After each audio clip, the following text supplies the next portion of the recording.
আমি মনে করি যে স্বরাষ্ট্র উপদেষ্টার যে রেকর্ড আমরা দেখছি সেখানে অন্তত তার পদত্যাগ করা উচিত ছিল অথবা তার পোর্টফোলিও চেঞ্জ করে দেওয়া উচিত ছিল। কারণ আমরা এর আগে দেখেছিলাম যে প্রথমে যিনি স্বরাষ্ট্র উপদেষ্টা ছিলেন সাখাওয়াত সাহেব সম্ভবত একেবারে ফ্লিমজিয়াস্ট একটা গ্রাউন্ডে কিন্তু তার পোর্টফোলিও চেঞ্জ করে দেওয়া হয়। তাসিম খলিল সরকার বিশ্বাস করে গুডউইল থেকে হয়তো জনগণ অস্ত্র ফেরত দেবে। গাজীপুরে প্রকাশ্যে যে সাংবাদিক হত্যার ঘটনা সেটাতে স্বরাষ্ট্র উপদেষ্টা দুঃখ প্রকাশ করেছেন এবং বলেছেন যে সবাই অসহিষ্ণু হয়ে উঠেছে। এই অসহিষ্ণু যারা হয়ে উঠেছে তাদেরকে সহিষ্ণু করতে বা তাদের অসহিষ্ণুতা ট্যাকেল দিতে সরকার ৩৬৭ দিনে সরকারের আগ্রহ, দক্ষতা, ইচ্ছা কতখানি দেখলেন?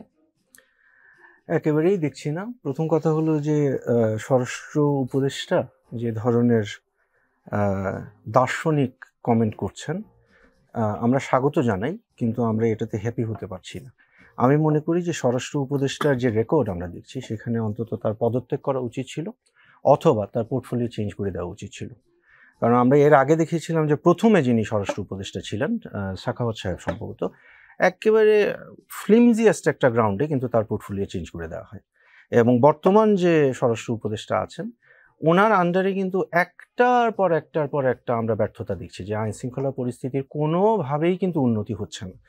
এবং এটার ট্যাকেল করতে গিয়ে মানে কি ধরনের পদক্ষেপ নেওয়া হচ্ছে বা একেবারে মানে সলিড কোনো পদক্ষেপ নেওয়া হচ্ছে কিনা এটা কিন্তু আমরা জানি না। আমি আপনাকে একটা স্ট্যাটিস্টিক্স বলি।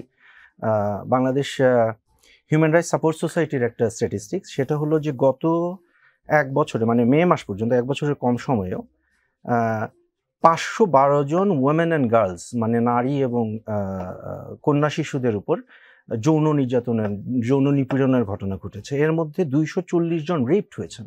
মানে বলতে গেলে প্রতিদিন একটা করে রেপের ঘটনা ঘটেছে।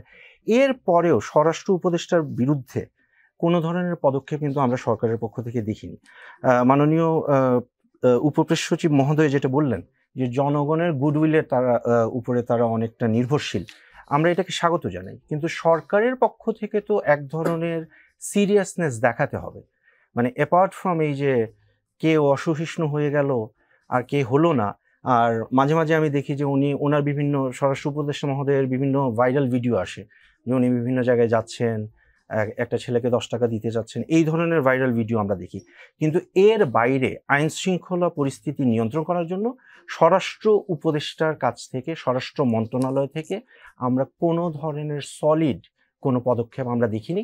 এবং আমি অত্যন্ত দুঃখিত যে এই ধরনের ইনঅ্যাক্টিভ একটা স্বরাষ্ট্রমন্ত্রী যখন আমরা, একটা স্বরাষ্ট্র উপদেষ্টা আমরা যখন দেখব, জনগণের দিক থেকে কিন্তু আমাদের গুডউইল আশাটা আমি মনে করি যে একটু মনে হয় বেশি চাওয়া হয়েছে।